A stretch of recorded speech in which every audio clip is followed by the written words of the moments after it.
warahmatullahi wabarakatuh. Halo teman-teman kampus semuanya.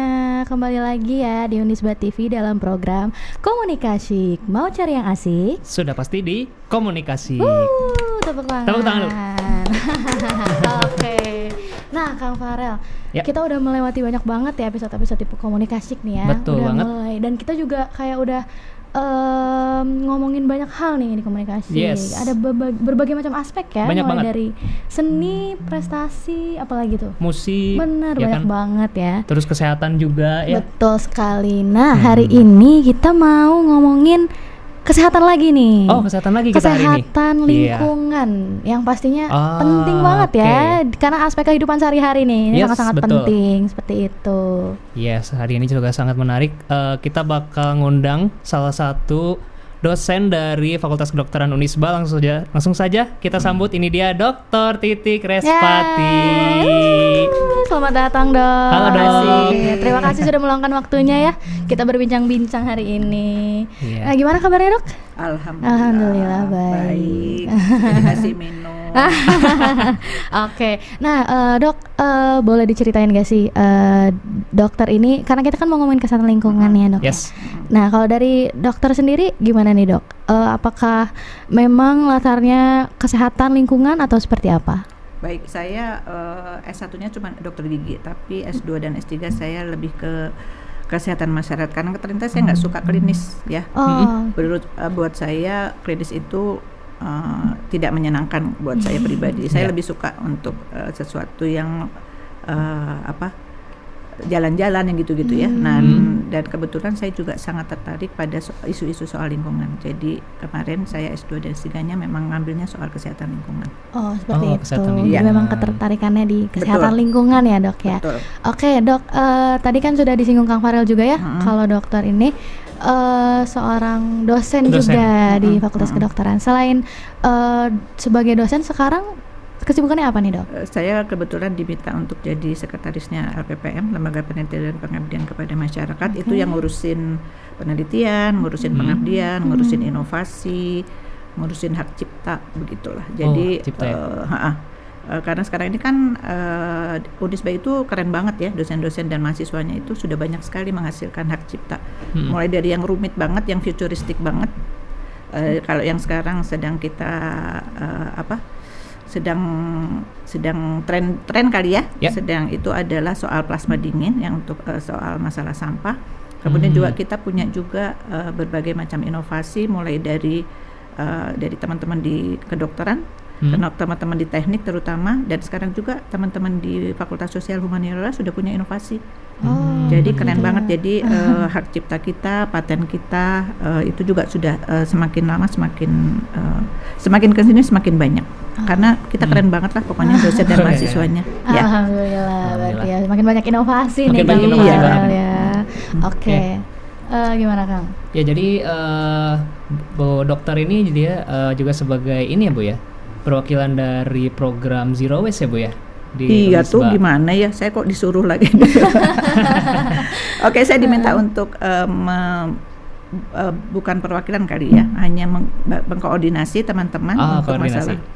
masalah zero waste. Kebetulan saya kebagiannya yang di social engineering karena memang background saya karena itu ya. Background saya adalah kesehatan masyarakatnya, jadi mungkin karena itu saya diminta untuk pegang yang social engineeringnya. Oke. Ya, jadi Dok, sebenarnya kan program Zero Waste ini bukan cuma di Unisba ya, Dok. Sebenarnya di lembaga-lembaga lain juga banyak ya. Nah, sebenarnya program ini tuh esensinya apa sih, Dok, gitu? Dari Zero Waste itu artinya kita benar-benar nggak boleh menggunakan sampah kah? Atau kayak gimana, Dok? Sampah nggak boleh digunakan atuh, sampah mah dibuang. Bukan menggunakan, maksudnya menghasilkan sampah gitu, Dok. Salah saya. Oke, jadi kalau menurut saya pribadi ya, esensi Zero Waste itu sebenarnya cara berpikir ya, dan cara bertindak, bagaimana caranya supaya apa yang kita pakai itu tidak terbuang begitu saja ya. Jadi intinya itu adalah cara berpikirnya. Kan nggak mungkin juga kita tidak menghasilkan sesuatu yang bisa yang tidak bisa yang harus kita buang ya, sampah itu nggak bisa kan. Kita masih harus minum, harus mandi, betul nggak? Betul. Harus terus tugas-tugas kalau mahasiswa dan dosen pasti walaupun sekarang lebih banyak paperless, tapi kan juga tetap aja masih harus ada beberapa dokumen yang harus di-print ya. Kalau di kedokteran itu kita masih pakai flip chart kalau kita lagi tutorial itu kan harus nulis supaya memang kita paham bahwa kita paham kan harus ditulis tangan tuh ceritanya. Itu kan juga ada sisanya. Tetapi dan itu semua itu akan menghasilkan sampah gitu ya. Nah, sekarang zero waste-nya sendiri adalah bagaimana caranya kita yaitu cara hidup kita, cara pandang kita, bagaimana kita meminimalisir sampah-sampah yang kita hasilkan. Kira-kira seperti itu sih. Jadi kalau kita sebagai mungkin di adab muslim ya, kita kan diajari supaya tidak mubazir. Ya, betul nggak? Betul. Kemudian juga kita harus adabnya harus menghargai orang lain. Betul. Ya. Contohnya gini, kalau kita misalnya menghasilkan sampahnya tidak kita coba kurangi, itu kan sampahnya akan yang ngurusin kan jadi orang lain. Itu kan sebetulnya merepotkan orang lain ya. Jadi kalau menurut saya zero waste ini juga menuntun kita untuk bisa melaksanakan adab muslim kita dengan baik. Ya, menghargai orang lain, betul nggak? Betul. Terus tidak berlebihan, betul. Ya nggak? Itu kan semua sebetulnya ada di dalam itu kita semua. Jadi ini mah mungkin teknik implementasinya saja gitu. Jadi kalau menurut saya itu kira-kira zero waste ya, bukan berarti nggak boleh atau kumaha atau berarti nggak berani ngapa-ngapain ya. Meminimalisir ya. Betul. Dan apa yang bisa cara pandang kita ya. Cara pandang kita dan bagaimana caranya kita meminimalisir apapun yang kita konsumsi begitu supaya lebih sadar aja gitu. Iya betul. Ya. Berarti kampanyenya tuh sekarang bukan cuman buang sampah pada tempatnya ya dok ya? Bukan cuman banget, itu ya. Bukan banget. Tapi kalau menurut saya Unisba itu cocok banget untuk ya dijadikan sebagai pilot project ya oleh Pak Seda. Kenapa? Kita yang pertama dosen kita udah keren-keren banget ya. Dari sejak 30-an tahun yang lalu itu sudah ada dosen yang memang concern soal sampah. Kemudian kita juga sudah menghasilkan teknologi teknologi khusus sampah ya, mulai dari yang teknologi sangat sederhana menjadi teknologi yang sekarang kalau beberapa orang bilang futuristik banget gitu ya, yang plasma dingin itu. Jadi kalau boleh sedikit menerangkan, plasma dingin itu adalah salah satu dari 3 pilar zero waste kita. Pilar pertamanya itu adalah teknologinya yang tadi saya bilang ya. Dosen Unisba itu udah keren banget karena mereka sudah punya mulai dari bata terawang sampai sekarang plasma dingin. Itu prosesnya memang sudah panjang. Yang kedua adalah soal food waste. Food waste itu paling banyak sampah itu kan memang food waste ya. Bekas makanan ya dok ya. Betul. Kan gini, kalau beli apalagi rumah makan Padang makan kalau ngasih nasi itu banyak pisan. Banyak banget. Kan ibu-ibu mah suka nggak habis. Itu ya, jadi mungkin kesadaran seperti itulah ya. Jadi tadi teknologi, food waste, sama satu lagi social engineering. Karena tadi itu ya, food waste itu udah jelas makanannya jelas banyak. Kemudian social engineering itu tadi kita harus bisa menyampaikan cara berpikir kita harus bisa merubah cara berpikir orang begitu ya. Karena sampai sekarang yang jadi masalah kan selalu itu. Jadi bagaimana caranya supaya kita bisa mengajak teman-teman apalagi mulai dari kita sampai kepada masyarakat supaya bisa aware bahwa itu adalah pilihan kita.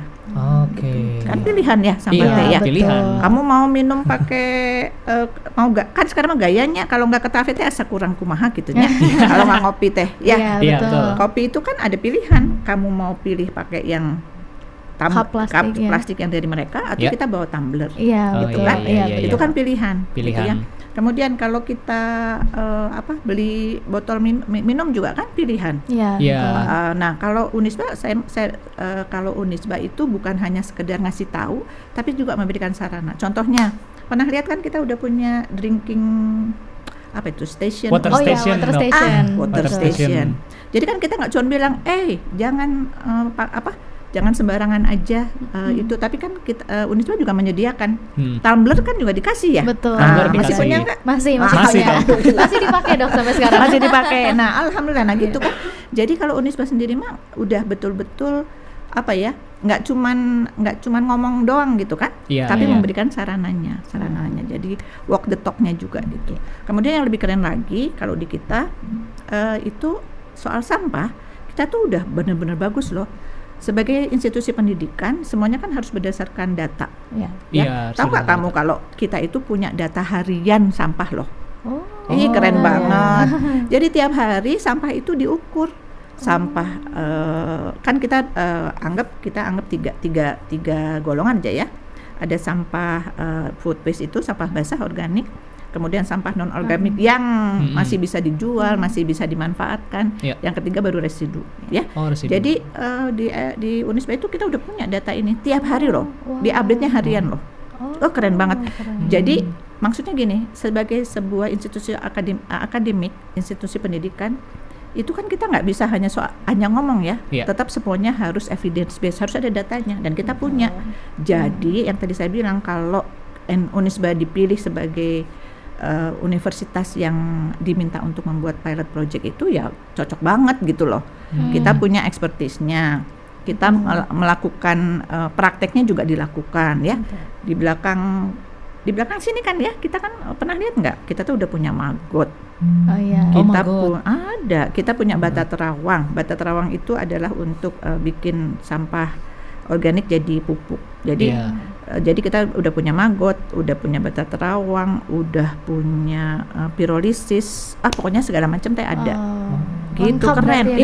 Pokoknya mah keren aja gitu. Keren berarti udah lengkap. Dan mahasiswanya juga keren banget. Kita punya CNG, Clean and Green. Iya, benar-benar. Itu fokusnya pada sampah loh. Jadi memang jadi komprehensif banget lah ya, kalau menurut saya mah gitu. Berarti emang Unisba udah lengkap banget ya, mulai dari fasilitas, keren banget lah pokoknya juga ya. Wah, Masya Allah, berarti emang keren banget nih Keren banget. Farel ya. Berarti Emang udah siap ya buat menghadapi permasalahan sampah tuh, udah siap banget. Insya Allah. Siap menjadi kampus ramah lingkungan berarti ya. Betul sekali, udah siap banget. Betul. Benar, jadi itu kalau kita makan, kalau jajan di depannya misal Osmer, AGR, itu tuh dihitung ternyata dihitung sama ini sama Zero Waste. Kalau masuk ke kampus ya. Jadi kalau sesuatu yang di dalam kampus, lingkaran kampus itu kita hitung semuanya. Dihitung ya. Kita punya berapa gedung? Itu ada hitungannya masing-masing. Tiap gedung tuh ada dok. Wah, keren banget. Ada laporannya. Laporan per hari lagi. Per hari ada laporannya ya, Pak Eko yang dari bagian sumber daya manusia yang memang concern banget soal itu. Ya. Jadi bukan hanya dosen tapi juga tendik, staff semua universitas mulai dari Pak Rektor sampai ke bawah itu sudah mindsetnya tuh sudah zero waste ya. Zero waste. Gitu. Wah, keren banget ya. Oke. Nah, kita ngomongin zero waste juga nih ya dok ya. Boleh tahu nggak dok, di zero waste ini sebenarnya selain tadi program kerjanya gitu ya, apa aja? Ada kayak divisi gitu nggak sih dok? Kayak misalkan job desk-nya gitu masing-masing, ada nggak? Susunan organisasi gitu. Susunannya. Kalau dibilang job desk juga mungkin nggak ada. Cuman kita ada kayak tim task force. Task force itu yang tadi ada 3 ya, ada soal teknologi, ada soal social engineering-nya, sama ada food waste-nya ya. Kalau teknologi itu di task force itu diketuai oleh Pak Imam, kemudian saya yang social engineering, dan yang zero waste itu Prof Ina dari teknik gitu. Tetapi sebetulnya kita mah kerjasama.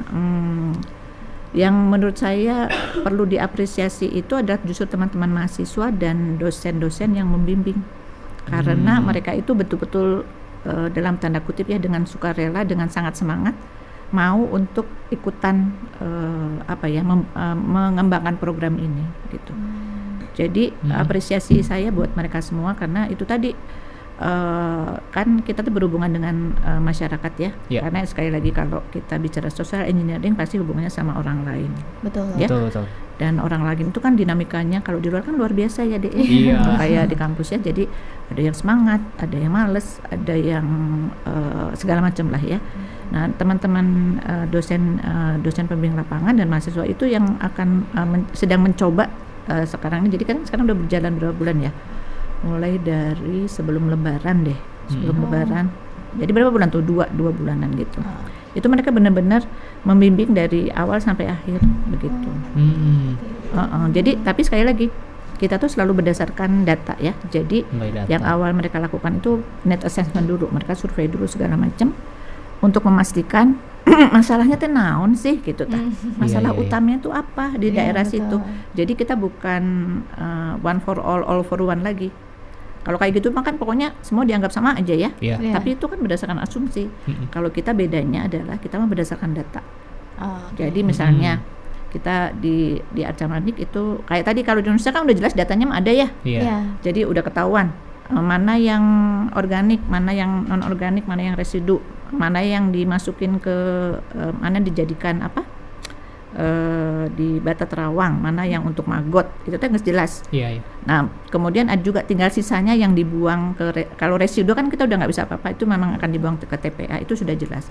Itu juga kita praktekkan di Arca-Manik. Arca-Manik itu daerah yang kita diminta untuk menjadi pilot projectnya, itu juga sama ya. Semuanya kita pakai data dulu, ambil datanya dulu, net assessment dulu, ngobrol dulu sama Pak RW-nya, ngobrol sama Pak Lurah, sama Pak Camat. Jadi kita memastikan apakah sebenarnya masalahnya naon sih gitu tah.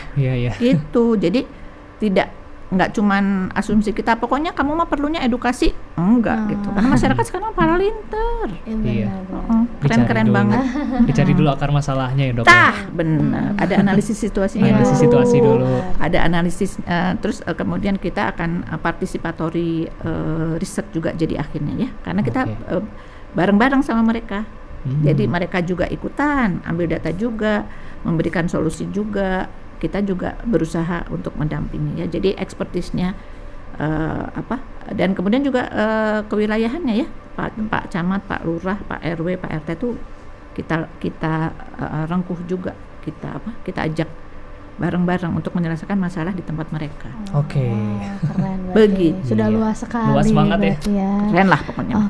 Berarti untuk kerjasama dari pemerintah nih dokter gimana, atau kayak dukungan mungkin ngomongannya dukungan pemerintah ini seperti apa dalam super program duper ini? banget ya, terutama untuk DLH Jawa Barat, DLH Bandung, dan tentu saja awalnya kan memang kayaknya ini ngobrolnya Pak Rektor dengan Pak Sekda ya. Pak Sekda. Pak Sekda sangat support ke kita. Jadi saya teh tiap beberapa hari ditanyain sama Pak Sekda, dok sudah sampai mana, dok sudah sampai mana gitu. Saking concernnya beliau untuk soal sampah ya, karena memang kita kan udah di berita ya darurat sampah ya. Betul. Darurat sampah itu memang sudah sangat darurat gitu ya. Jadi kalau kita tidak melakukan apapun saat ini, udahlah Bandung bisa terkubur sama sampah ya. Jadi kalau diatur kemudian sebetulnya Indonesia itu sudah punya aturan soal sampah sejak 2008. Berapa tahun yang lalu tuh? 18 tahun yang lalu. Jadi sejak 18 tahun yang lalu itu kita sudah punya undang-undang soal sampah. Tambah lagi sekarang banyak sekali soal sampah. Jadi secara kebijakan sudah ada.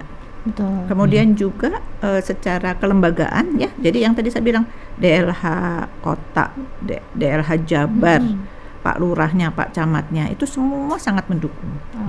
Gitu. Jadi dari segi itu kita juga bersyukur sekali ya, karena mereka support banget untuk ini. Jadi mereka juga paham ya bahwa sampah itu kan memang asalnya pasti dari mereka lah ya. Tiap rumah pasti punya masalah gitu. Jadi dukungan pemerintah sangat kuat kalau di sini ya. Berarti dukungan dan kerjasama juga sangat-sangat bagus ya. Soalnya kitanya keren. Waduh. Jadi bukan memang masyarakatnya sudah ada. Benar. Iya betul. Tapi mereka juga sebetulnya sudah sangat bagus. Arca-Manik itu kalau saya lihat itu levelnya sudah ada sangat bervariasi. Ada yang level pengelolaan sampahnya sudah sangat tinggi. Sangat tinggi itu artinya gini, sampah organiknya, sampah makanan sudah 0. Kenapa? Karena mereka sudah punya maggot, mereka punya lele, ya. Terus ada juga yang mereka sudah punya bank sampah. Jadi mereka bisa membiayai pengumpul sampah atau gaslah itu dari bank sampah. Keren betul. Kan? Betul. Terus yang punya maggot itu sampai harus import maggot, bahan makanan, sisa makanan dari RW lain. Gitu. Jadi saya sekarang ini sebetulnya kita sedang ada ini juga diskusi dengan DLH dan DLH Kota dan itu soal bagaimana mencatat timbulan sampah. Karena kalau di daerah sana timbulan sampahnya belum tercatat dengan baik, beda dengan yang Unisba. Unisba kan udah keren pokoknya ya. Jadi itu kita pokoknya mah keren weh. Kita terapkan ke Arca Manik supaya mereka juga bisa mencatat timbulan sampahnya. Jadi kita nanti kalau ditanyain organiknya berapa sih, kita tahu itunya berapa. Nah sekarang sama jamnya, jadi saya tadi terpaksa izin dulu. Kemudian besok kita akan ada kegiatan dengan Gaslah. Gaslah itu petugas pemilah sampah di Gor Arca Manik, karena jumlahnya banyak, hampir 200 orang. Itu kita juga akan mengadakan besok. Kalau mau nengok boleh. Sebelum saya lupa, yang data yang net assessment itu teman-teman mahasiswa itu dengan DPL-nya itu ngetok pintu satu-satu loh. Berapa coba yang kita bisa dapat? Kita bisa sampai hampir 2.000, 1.900 sekian rumah. Keren banget. Ya, sehingga dengan data itu kita pede bahwa memang apa yang kita lakukan itu sesuai dengan masalah mereka. Iya, betul. Jadi nggak cuma ecek-ecek. Benar. Nggak cuma ecek-ecek loh gitu. Hampir 2.000 loh gitu. Betul. 2.000 aja, makanya teman-teman DPR sama mahasiswa itu luar biasa deh, keren banget. Iya benar banget berarti ya Kang Farel ya. Terus Dok, ada ini sih kayak gimana sih peran masyarakat terutama kita gitu, anak-anak muda gitu ya, dalam campaign Zero Waste ini gitu Dok. Target yang ingin dicapainya tuh sebenarnya apa sih gitu? Iya, betul.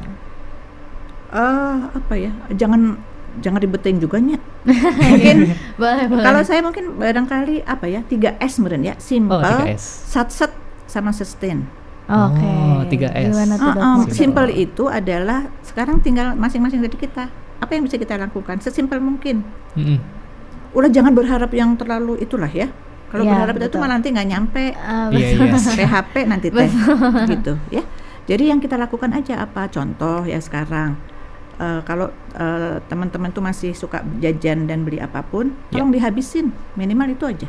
Berarti jangan disisakan ya. Jangan disisain atuh. Sesuai itu kan porsi, betul.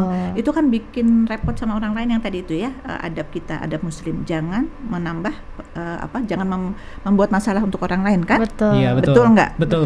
Jadi minimal itu aja ya. Jadi kalau makan apapun, jadi kalau misalnya kita ya mau diet misalnya gitu kan, minta nasinya setengah atuh gitu. Betul. Setengah centong. Betul. Gitu ya. Betul. Jadi minta nasinya setengah. Kemudian kalau minum juga dihabisin atuh. Kan saya mah suka sedih ya kalau itu teh tumbler segede kieu. Iya. Terus ditinggalin. Iya, betul. Botol bekas itu juga masih ada sisa. Iya, betul. Jadi minimal aja itu kan. Itu kan sederhana ya, simpel banget kan? Iya. Pokoknya konsumsi apapun yang sudah kamu pesan. Jadi waktu milih makanan juga ngambil makanan teh secukupnya aja. Nanti kalau kurang kan bisa nambah lagi kalau belum habis ya. Iya, betul. Gitu. Jadi itu minimal itu. Terus setelah ya itu tadi maksudku yang bisa kamu lakukan aja dulu. Nggak usah mikir terlalu jauh. Ya, yang bisa kalian lakukan. Dan sustain. Kan itu tadi kalau kayak tadi ya berupaya supaya apapun yang saya pesan saya akan habiskan. Itu kan akan sustain. Iya, betul. Ya enggak? Iya, akan berlangsung terus kan, betul. gitu ya. Enggak akan kalau kita sudah langsung tadi saya bilang mindset kan, yang zero waste itu soal mindset. Jadi kalau mindset kita sudah bahwa kita harus saya janji akan menghabiskan makanan yang saya pesan, sesederhana itulah kalau menurut saya. Ya, udah kalau di Unisba kalau teman-teman udah jelas ya, ada air minum ya, bawa tumbler atau tumblernya kalau katanya masih bisa ada, boleh lah dipakai gitu ya. Gitu. Jadi kira-kira seperti itulah. Ya terus kalaupun misalnya nanti nggak habis atau gini, ada beli ayam kan nggak mungkin tulangnya dimakan ya. Iya. Kecuali ayam lunak meureun ya. Iya. Tolonglah dipisahin antara yang basah sama yang kering. Gitu kan? Iya. Kan sederhana banget. Iya, benar. Jadi nggak usah berpikir jigana kumaha gitu. Ulah lah. Ya itu tadi 3 ya. Simple, satset sama sustain. Seperti itu ya sobat kampus. Makan teh dihabisin. Makan tuh dihabisin ya. Jangan banyak-banyak, kalau mau ngambil makan teh banyak-banyak tapi ujungnya nggak habis ya. Gitu. Aku sering banget tuh ngeliat di tong sampah banyak makanan masih sisa berserakan gitu. Benar nggak? Iya. Itu kan sederhana banget, simpel banget sebenarnya kan kalau mau dikerjain. Jadi emang harus benar-benar dihabiskan pokoknya ya. Sampah-sampahnya dipisahkan tadi yang kering dan yang basah gitu. Nah, Dok, kita sekarang mau masuk ke segmen selanjutnya. selanjutnya yaitu mitos atau fakta. Mitos atau fakta. Baik. Jadi kita mau nanya beberapa hal nih dok, mungkin dokter bisa jawab. Kalau Itu bisa jawab mitos- ya, kalau enggak aku nanti nanya yang lain. Pasti bisa lah dokter. Mudah-mudahan. Oke, nah pertanyaan pertama nih dok ya. Jadi dari semua wadah plastik yang ada logo segitiga daur ulangnya, itu tuh pasti bisa didaur ulang di tempat rosokan atau bank sampah. Itu mitos atau fakta dok? Mitos. Oh, mitos. Menurut saya mitos. Kenapa? Oke. Karena gini, segitiga itu kan hanya menunjukkan tipe plastiknya. Ada yang plastik yang nggak bisa dipakai sama sekali ya, nggak bisa di reuse lagi, harus langsung dibuang. Ada yang memang itu mah nanti kudu seksi khusus ya, section khusus yang untuk urusan itu. Tapi penjelasan pakai yang jelas begini, bank sampah atau siapapun itu pasti akan melihat plastik yang masih bernilai ekonomi. Kalau misalnya plastiknya, jadi nggak sekedar dia akan melihat segitiganya, tetapi dia akan melihat apakah plastik itu secara ekonomi masih bagus. bagus. Baru itu yang akan mereka ambil. Jadi nggak semua plastik juga. Nggak semuanya berarti nggak semua. Ya kalau kita bicara bank sampah loh ya, Iya. bank sampah, pengepul dan sebagainya, mereka sudah punya dalam tanda kutip ya kualifikasi sampah apa, plastik apa yang mereka akan terima. Misalnya, walaupun itu sebetulnya bisa dipakai itu, tapi sudah banyak sekali sisa-sisa makanan dan sebagainya, mungkin nggak laku lah. Kecuali kamu cuci dulu, kamu bersihkan dulu itu. Tapi karena kalau udah ada sisa makanan atau apapun di dalam itu, kan pengepul juga males. Karena biasanya mereka tetap harus ada proses selanjutnya. Ada juga pengepul yang menerima itu, tetapi harganya beda gitu. Jadi mereka ada sampah A, plastik A bersih, kondisi bagus, harganya mungkin 1.000. Sampah yang ini mungkin cuma 100 gitu. Karena mereka masih perlu ada proses selanjutnya. Begitu. Seperti itu. Tak itu mitos atau nyata? Nah nggak tahu tah. Oke. Berarti balik lagi itu tadi. Jadi kalau misalkan punya makanan tuh dihabisin. Kalau udah bercampur sama plastik itu nggak layak dipakai kan dong. Betul. Karena males kan. Harus dibersihin dulu. Mau nggak mau dibuang jadi. Jadi residu jadinya ya. Harus ke TPA. Itu sayang. Iya benar. Oke, selanjutnya nih. Selanjutnya dok, mengoleksi sampah punya 10 tumbler dan sedotan stainless yang lucu-lucu demi estetika itu tetap dinamakan gaya hirup zero waste. Nah, zero waste banget itu mah. berarti fakta tuh. Kan tadi ya mindsetnya zero waste itu adalah kita melihat kita perlu apa enggak sih? Itu yang pertama. Kalau tadi misalnya tumbler saya masih bagus, ya udah itu aja dipakai ya. Jangan sampai kayak gini, kayak sekarang lagi usul matcha ya. Kalau saking larisnya kan, kalau yang belum laku, belum pada punya pasangan kan disuruh makan matchanya biar laris. Aduh. Tidak berarti itu ya. Tidak berarti kalau kita bicara, pokoknya kan saya belanja yang green, ayat tulisannya green, enggak gitu. Tapi kesadaran kita sendiri, apakah yang pertama kita perlu nggak barang itu, ya. Jadi zero waste itu mindset yang dari awal sudah mulai berpikir soal sumber daya yang akan kita pakai itu. Ya itu tadi memang lalu cupan aja namanya. Tapi apakah kita perlu gitu? Itu satu. Berarti apakah perlu atau tidak? Perlu masalah itu mah ya. Enggak. Kemudian apakah kita masih bisa pakai yang lain, reuse dari yang lain kan? Misalnya kita udah punya satu tumbler nukeran, lebar atuh kalau nggak dipakai. Kecuali kamu mau matching ya, jadi punya seminggu punya pink, biru, itu mah beda deh lah ya. Tapi itu akan kita pakai sampai itu sudah tidak bisa sudah tidak layak pakai lagi, betul. Jadi jadi sekali lagi kesadaran kita, itu mah pilihan kita sekali lagi ya, itu mah pilihan kita. Ya, balik lagi ke adab Muslim ya. Kan nggak boleh mubazir, nggak boleh berlebihan. Ya, jadi kalau punya 20 tumbler dipakai ente gitu. Kalau nggak dipakai, kalau ada yang sirik, saya belum pernah dipakai sama yang punya kan sirik tah. Benar nggak? Betul. Itu kan mubazir, berlebihan mubazir dan berlebihan juga kalau menurut saya ya. Gitulah kira-kira. Jadi fakta atau mitos dok? Coba naon jadi adik itu mah. Kalau kayak gitu jadinya mitos ya. Tidak semua yang green itu akan membantu kita menjadi menjadi masyarakat yang sadar soal sampah dan betul. Iya sih. Berarti sewajarnya aja. Sewajarnya Sobat aja lah Kampus, ya. kalau punya tumbler teh. Betul. Nya 2 tilu mah teu naon lah Iya, ya. Ada sedih sampai pakainya. 30 mah tuh ya. Tiap hari satu. Tiap hari, tiap bulan ganti ya, per bulan ya, tiap Sebulan hari. tuh tiap hari Per bulan. ganti. Iya, betul Kalau sekali. gitu mah boleh kan adil. Iya. Oh iya. benar. Lanjut. Iya. Nah, oke, nah selanjutnya nih Dok ya.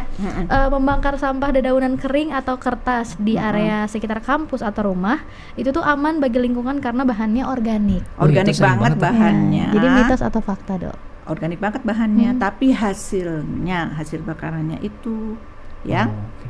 tidak sehat kan pasti Oh. ada dioksinnya, ada furannya kan, Iya. apalagi itu ya. Apa namanya? Kalau kalian yang masih muda-muda mungkin belum kerasa ya, karena kalau secara kesehatan kita tuh segala sesuatu pun itu biasanya baru akan berdampak kalau itu sudah terakumulasi ya, dalam jangka panjang terakumulasi. Jadi tiap hari menghirup asap, enak nggak ngirup asap? Enggak. Enggak sih. Udah jelas nggak enak, pasti ada sesuatu Iya. yang nggak pas, nggak Ada yang kurang. ada sesuatu yang tidak benar kan, Iya. gitu Iya. kan. Kalau udah bikin kita nggak enak, udah pasti ada sesuatu yang tidak benar. Jadi mitos banget kalau itu mitos adalah sesuatu yang bahwa kalau dia organik, keluarannya organik, enggak gitu. Kayak Ya. seperti itu Kang. Iya, ternyata. itu sering banget itu di sekitaran rumah, Iya, banyak kan suka bakar-bakar banyak yang gitu. bakar-bakar. Karena itu. Nah, makanya itu mungkin yang plasma dingin kita menjadi sangat luar biasa. Kenapa? Karena justru plasma dingin itu tidak menghasilkan, justru menghasilkan O2 loh. Keren nggak? Dari sampah kering gitu. Bener banget. Kenapa? Karena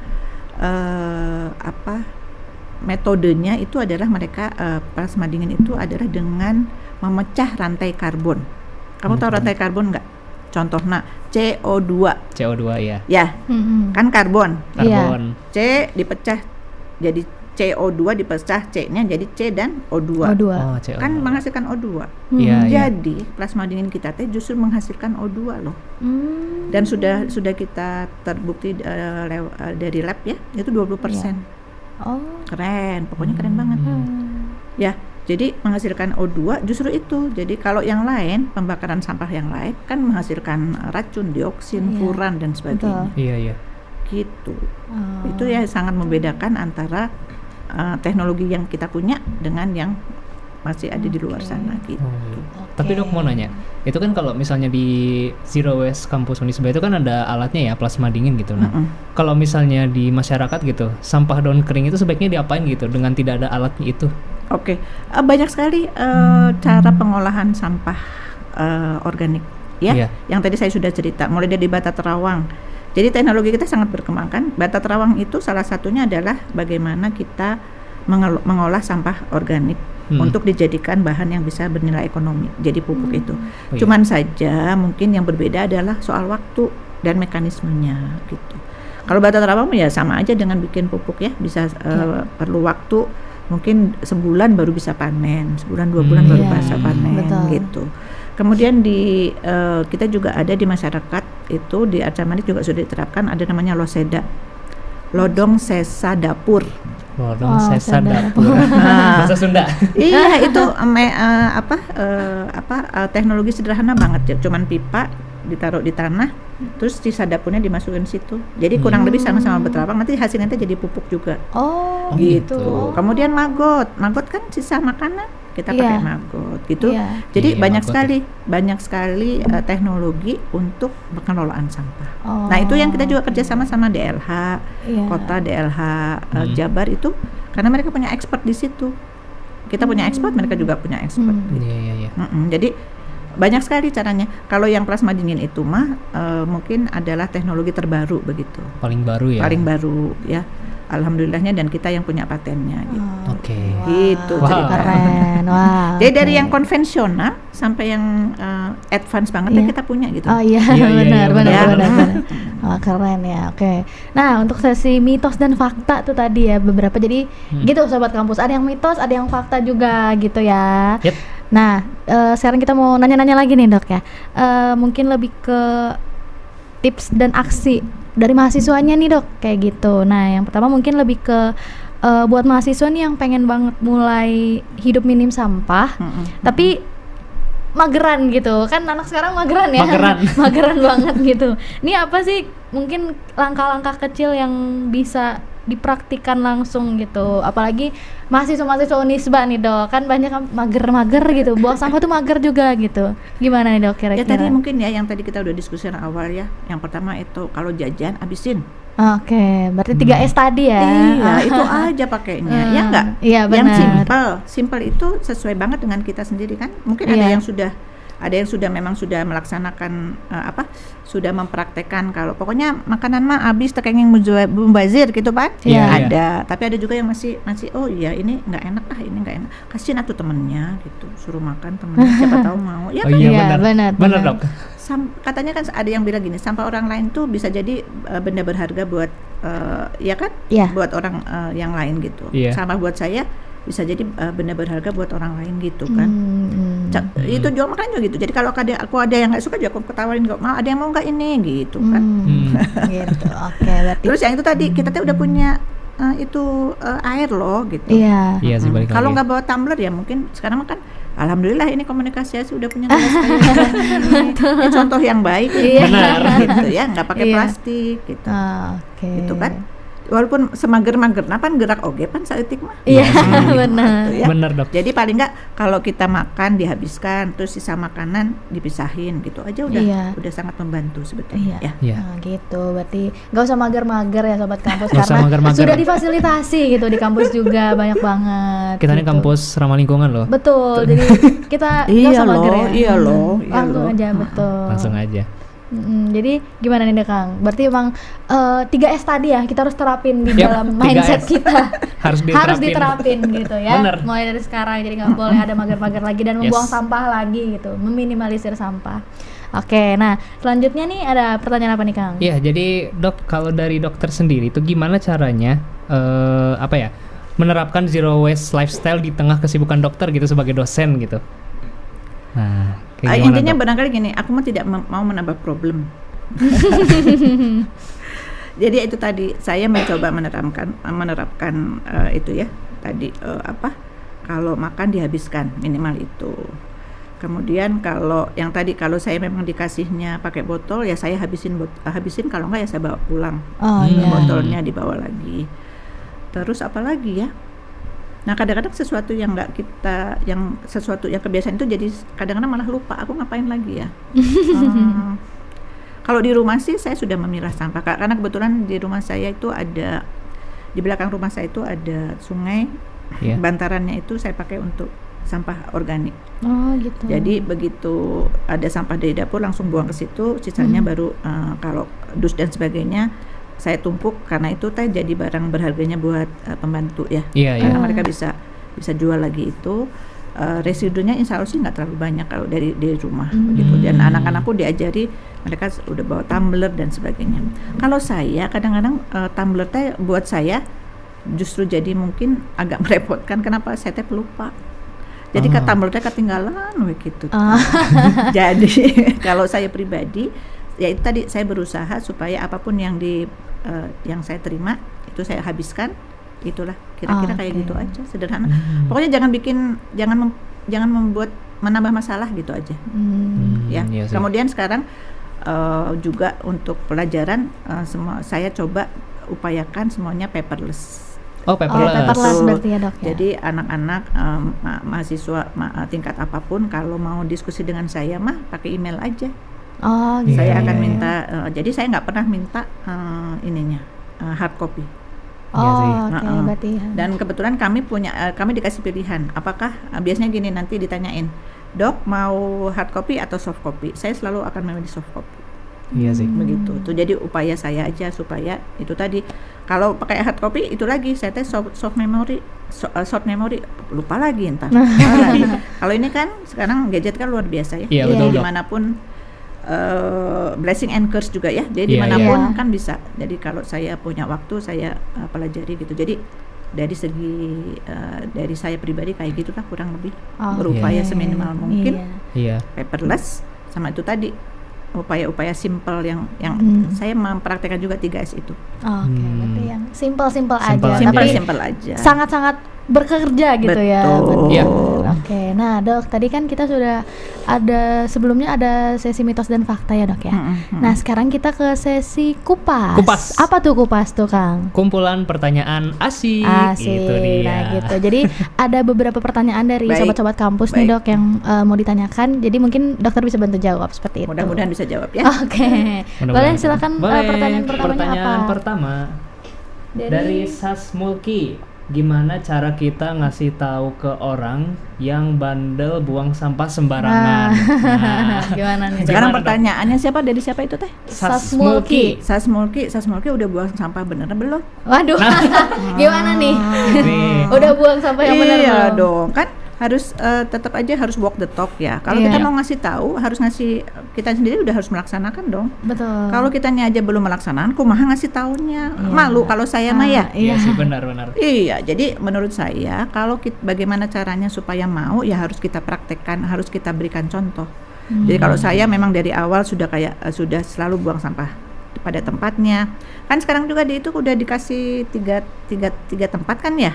Iya, 3 tempat di Unisma udah 3 tempat kan tempat sampahnya. Ya udah.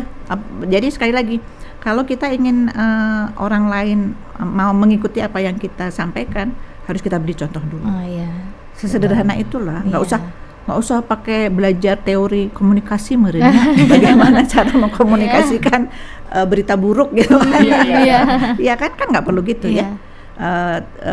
Teori itu akan sangat membantu kalau kita sudah bisa mempraktikkan apa yang ingin kita sampaikan. Seperti itu berarti gitu. kampus. Mudah-mudahan cukup puas. Ya, kita praktekkan dulu baru kita memberitahu yang lain. Baru berani kita ngasih tahu yang lain. Non-verbal ya. Iya, betul. Benar, tetap itu komunikasi juga ya. Iya, betul benar. sekali. Jadi pakai komunikasi non-verbal. Iya, benar. Setelah itu betul. Kasih contoh aja. Gitu, seperti itu sobat kampus. Oke. Pertanyaan kedua selanjutnya dari siapa? Dari Betangtung Betenteng. Dok, kalau mantan yang toksik bisa di-recycle pakai ilmu social engineering nggak sih? Kayaknya itu kalau gitu mungkin kita perlu masukkan kategori baru ke sampah ya. Iya betul. Mantan toksik artinya. Mantan toksik. Jadi ayah jadi 4 ya, organik, anorganik, residu plus mantan toksik. Mantan toksik kayaknya ya. Nah kalau kayak gitu mah biasanya gimana sih? Alhamdulillah saya emang nggak pernah punya mantan toksik soalnya. Waduh. Nanti mungkin bisa diceritakan lagi ya kampus ya. Kayaknya ini perlu itu ya. Perlu apa ya? Perlu probing lebih dalam ya. Yang toksik itu bener mantan atau kamunya? Aduh. Gimana nih? Perlu dipertanyakan dulu. Dipertanyakan juga gitu ya. Yang mana yang sebenarnya toksik? Balik lagi mungkin sekali lagi balik lagi mungkin ya itu lagi ya, kita harus introspeksi pada diri kita sendiri ya. Kalau kita bilang yang tadi sama juga dah dengan bagaimana cara ngasih tahu orang buang sampah, ya kumaha deh ya, pakai komunikasi verbal, betul nggak? Non-verbal. Bukan fikom. Nggak apa-apa dok. Jadi, nah sekarang juga mantan toksik, lihat dulu dong, saha heula bener henteu. Iya. Balik lagi ke kita. Jadi itu lagi barangkali ya bahwa balik lagi barangkali itu tadi, apapun yang kita lakukan, cobalah kita lihat dulu pada diri sendiri. Introspeksi ya. Introspeksi diri dulu ya. Introspeksi, introspeksi. Siapa tahu, introspeksi. Tahu ya. Gitu. Kalau yang itu mah kudu sama orang psikologi punya headset. Oke deh. Oke. Pertanyaan selanjutnya masih ada di Kupas? Ada ini. Apakah penggunaan tote bag dan tumbler benar-benar efektif buat mengurangi sampah? Ini. Karena ternyata kayak tadi pertanyaan pertama ya. Iya. Kan ada yang jadi ngumpulin tumbler, jadi ngumpulin sedotan. Ini juga ngumpulin tote bag. Tote bag ya. Tapi minimal kalau menurut saya, saya juga punya tote bag. Sini. Kak, kamu mau aku kasih nih. Wah, ini lucu nih. Ini bisa digantung, mangga dipilih. Jadi kayak sekarang kan saya jadi ngumpulin tote bag soalnya ini biasanya justru saya kasih untuk teman-teman kayak teman-teman semua. Paling enggak kita sudah punya ini. Jadi kalau mau tahu saku saya saku saya isinya ini. Tote bag tote bag juga ya. Dan saya insya Allah nggak pernah bawa tas sekarang. Gitu. Berusaha meminimalis untuk diri saya sendiri ya. Oh iya. Jadi nggak pernah bawa tas. Kan sekarang segala ada di dianya. Iya benar-benar. Jadi sekarang mau jajan mau apapun tinggal pakai ini aja. Boleh dibuka nggak dok ini? Boleh ditunjukin kah? Boleh. Sobat kampus kita buka Coba, ya. coba. Boleh Tapi itu mah nggak ada unisbanya. Oh nggak apa-apa. Dok. Jadi seperti ini sobat kampus, tote bag yang mungkin sobat Bukan kampus tote bag kalinya etatnya naon sih? Apa nih? Ini mah apa ya namanya? Kalau saya mah ini punya saya mah. Lucu ya. Gitu. Jadi kalau Lucu. Karena lucunya. jadi buat mengurangi sampah juga ya, plastik ya dok plastik, ya. karena siapa tahu aku dikasih apa gitu dari sini. Oh iya, gitu. Ini dari barang bekas juga nggak dok bikin dok? Sayangnya enggak ya. Oh enggak. Tapi paling enggak ini mengurangi. Iya, betul. Mengurangi itu bekas ya. Apa namanya? Ya itu tadi mungkin tote bag itu sebetulnya ada manfaatnya juga karena sekarang ini kan di Kota Bandung pun sekarang plastik kan udah nggak itu ya, harus dibeli ya. Iya. Jadi minimal kalau kemarin tas plastik barangkali ya, setiap kali belanja Anda akan keluar tas plastik sekian banyak. Kalau pakai ini kan insya Allah enggak gitu. Iya, Jadi betul. tetap ada manfaatnya, Cuman saya belum bisa ngasih kepastian bahwa itu bermanfaat. Pertanyaannya bermanfaat atau enggak gitu kan? Iya, bermanfaat. Karena saya atau belum enggak. punya datanya. Jadi Sekali lagi ya, kalau kita mah sebagai institusi pendidikan harus semuanya berdasarkan data dulu, baru kita bisa klaim. Iya sih benar. Baru bisa kita klaim bahwa itu manfaat atau tapi kalau secara dari observasi itu pasti ada manfaatnya ya. Iya, Cuman betul. seberapa besarnya kita belum bisa bilang. Gitu. Iya. Ya betul sekali. Seperti Iya. itu ya. Ini juga salah satu bentuk zero waste juga sih. Iya, Iya, betul. Belanja betul. tapi kita nggak pakai plastik, Betul, pakainya tote bag buat bawa betul. belanjaan. Nah, gitu. Adakah pertanyaan lagi, Pertanyaan lagi ada? teman-teman? Sudah tidak ada? Oh sudah nggak udah ada. nggak ada. Oh, jadi udah. Alhamdulillah. Nah, gitu. Wah, ternyata emang banyak hal ya yang Banyak banget. kita mungkin mikirnya zero waste tuh kita meminimalisir sampah aja, cuman ternyata banyak gitu banget. hal-hal di zero waste tuh yang kita belum tahu. Iya. Ini insight baru ya Insight buat baru, kita, bener. Nah, sekarang kita mau tanya ke dokter. Ya. Terakhir mungkin ya. Terakhir. Gimana? Adakah kalimat atau wejangan mungkin ya buat mahasiswa-mahasiswa Kata-kata. atau mungkin dari Sivitas Akademika Unisba juga gitu tentang zero waste ini, boleh dok? Apa ya, kayaknya udah panjang banget gituin. Gini Kalimat aja terakhir. barangkali ya, bahwa zero waste ini mudah-mudahan bisa menjadi latihan adab muslim kita. Yang pertama, tidak berlebihan, Iya. tidak membazir, Iya. tidak mencemari ruang bersama, Iya, betul. dan nggak merepotkan orang lain, dan bertanggung jawab atas jejak konsumsi. Oke. Itu aja sih, oke. Iya. sederhana itu aja. Jadi sekali lagi balikin lagi ke kita ya, Iya. kita mau nggak sih kalau nanti ngurusin sampah orang lain? Kan nggak mau. Iya. Nggak mau ya. Ya, Iya. gitu. Kita mau nggak sih kalau diganggu sama orang lain? Kan nggak mau. Iya sih. Gitu aja sederhana ya. Iya, Jadi betul. balik lagi bahwa kita latihan untuk tidak berlebihan, tidak mubazir, tidak mencemari lingkungan, karena itu nanti kan untuk anak cucu kita juga. Iya. Betul. Tidak merepotkan orang Iya, lain. Tidak merepotkan betul. orang lain. Betul, dan bertanggung jawab untuk jejak Iya. konsumsi kita. Oke. Oke. seperti Itu aja lah. Iya. Jadi emang balik lagi ke diri kita sendiri, dan Yes. tadi zero waste itu sudut pandang ya, cara berpikir, cara berpikir Betul, kita seperti itu. betul. Wow. Pilihan namanya. Iya, Pilihan. betul, pilihan kita masing-masing gitu ya. Tuh.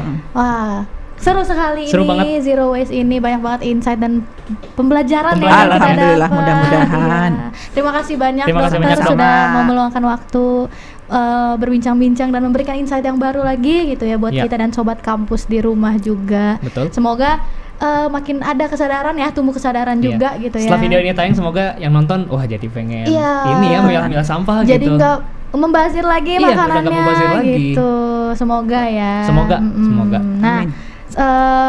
apakah ada kata-kata lagi dok atau cukup? Enggak lah, sukses aja, mudah-mudahan kita upaya kita untuk itu tadi ya, memberikan pemahaman soal zero waste. Iya. Saya rasa kalau dibantu sama teman-teman dari Vkoma pasti akan Pasti. insya Allah Oke. tersampaikan lebih banyak orang ya. Oke. gitu. Siap. Terima kasih banyak Terima ya kasih dok banyak, sekali Dok. lagi. Sama-sama. Oke. Sekali lagi. Dan buat sobat kampus, mungkin kita ketemu lagi nanti di episode selanjutnya di komunikasi. Jadi kita pamit undur diri. Terima kasih. Dadah.